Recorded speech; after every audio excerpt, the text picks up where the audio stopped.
Hi friends, welcome to Cinematics Best. Cinematics Best இப்போ நான் பார்க்க போகிற திரைப்படம் என்னென்னா பிளாக் பேக்.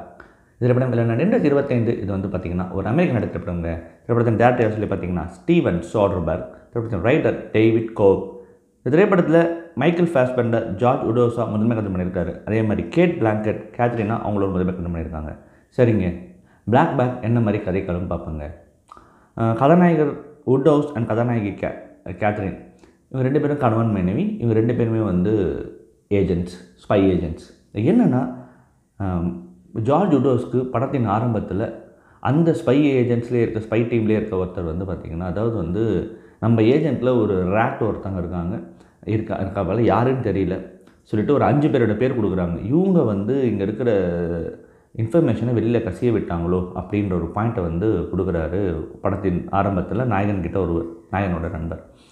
அந்த 5 பேர் லிஸ்ட்டில் யார் இருக்காங்கன்னு சொல்லி பார்த்தீங்கன்னா, மெயினாக நாயகனுடைய மனைவி இருக்காங்க. என்னடா தான் மனைவியோட பேரே இதில் வருது என்ன அப்படின்ற ஒரு பதட்டத்தில் அவர் இருந்தாலும் கொஞ்சம் கொஞ்சமாக அவங்க நான் மொத்தம் என்னோடய சேர்ந்த 5 நபர்கள், இவங்க 5 பேருமே வாட்ச் பண்ணுறாரு. மிக முக்கியம் மனைவியை ரொம்ப இதுவாக வாட்ச் பண்ண ஆரம்பிக்கிறாரு.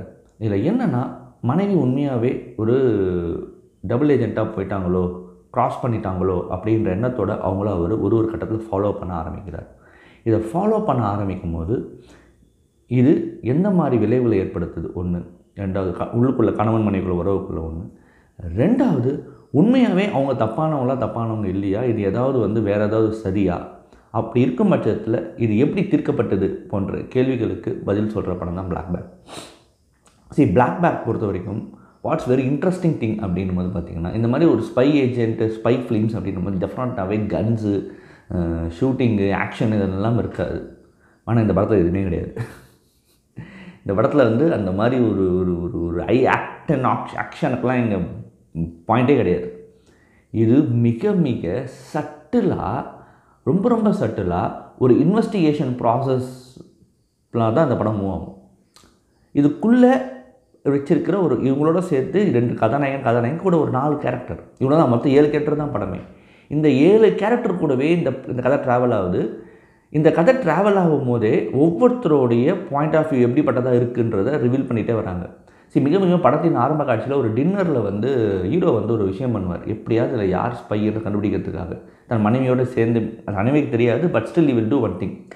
அந்த இடத்துல அவர் சொல்கிற ஒரு கேம் பிளான், அதில் வச்சு அவர் கண்டுபிடிக்கிற விதம் கொஞ்சமாக அது அந்தளவுக்கு ஒர்க் ஆச்சான்ற பாயிண்ட் படத்தில் தாண்டி நமக்கு அது முதல் சுவாரஸ்யம் ஏற்படுது அந்த படத்தில். ஸோ இந்த படத்தில் நீங்கள் பார்க்கும்போது ஒரு ஸ்பை ஃபிலிம்னா இப்படி தான் இருக்கும்ன்றத பாயிண்ட்டை தாண்டி it can be like this அப்படின்றது தான். ரொம்ப சட்டிலாக, ரொம்ப நுட்பமாக, அழகாக அந்த படத்தை வந்து மூவ் பண்ணியிருக்காங்க. நிஜமாக படத்தோட ஸ்க்ரீன் ப்ளே வந்து ரொம்ப பிடிச்சது. டேவிட் கோப் வந்து ஒரு நல்லாவே ஸ்க்ரீன் ப்ளே பண்ணக்கூடியவர். அதாவது வந்து ரொம்ப சட்டிலாக ஒரு கிரிப்பாக ஒரு ஸ்க்ரீன் ப்ளே இது.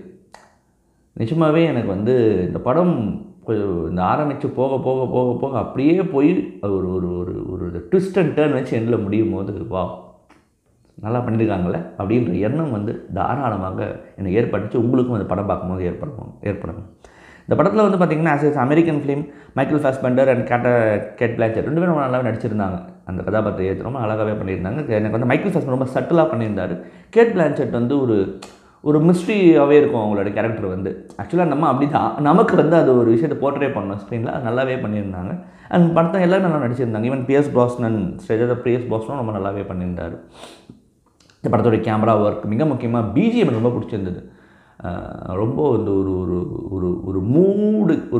ஒரு அட்மாஸ்பியரிக் பிஜிஎம் மாதிரி இருக்கும். ரொம்ப மூடை வந்து செட் பண்ணுறது பார்த்திங்களா, அந்த மூடை செட் பண்ணுறது அந்த பிஜிஎம் வந்து மிக முக்கியமான ப்ளே பண்ணியிருக்கு. ஏன்னா அந்த சட்டில்னஸுக்கு வந்து அந்த பிஜிஎம் ரொம்ப முக்கியமாக ப்ளே பண்ணிச்சு. ஏன்னா படம் வந்து இவ்வளோ சட்டிலாக மூவ் ஆகிறதுக்கான காரணமாக அந்த பிஜிஎம்மும் ஒரு முக்கியமான ஒரு பாயிண்ட்டுன்னு நான் சொல்லுவேன். இந்த படம் வந்து it's American film. It's nominated on any, பெருசாக எங்கே நாமினேட்லாம் ஆகலை. இட்ஸ் ஒரு கமர்ஷியல் ஃபிலிம் தான். அண்ட் டேரக்டர் ஸ்டீவன் சோடர்பர்க், அவர் வந்து it's a very good film maker, it's very good commercial film maker. டெஃபினட்டாக அவர்கிட்ட இருந்து இந்த மாதிரி ஒரு படம்ன்றது வந்து எதிர்பார்க்கக்கூடிய ஒன்று தான். அது ரொம்ப நல்லாவே பியூட்டிஃபுல்லாக வந்து பண்ணியிருக்காருன்றது தான் நான் சொல்லுவேன். இட்ஸ் அ மெயின் ஸ்ட்ரீம் ஃபிலிம்ன்றது நான் சொல்லிக்கிறேங்க. டெஃபினட்டாக நீங்கள் பிளாக் பேக் படம் பாருங்கள். ஒரு நல்ல படத்தை பற்றி திருப்தி உங்களுக்கு கண்டிப்பாக இருக்க சந்தேகம் இல்லைங்க. மறுபடியும் தரமான உலக சினிமாவோடையோ இல்லை ரீஜனல் சினிமாவோடையோ இல்லை ஷார்ட் ஃபிலிம் சந்திக்கிறேன். நன்றி, வணக்கம்.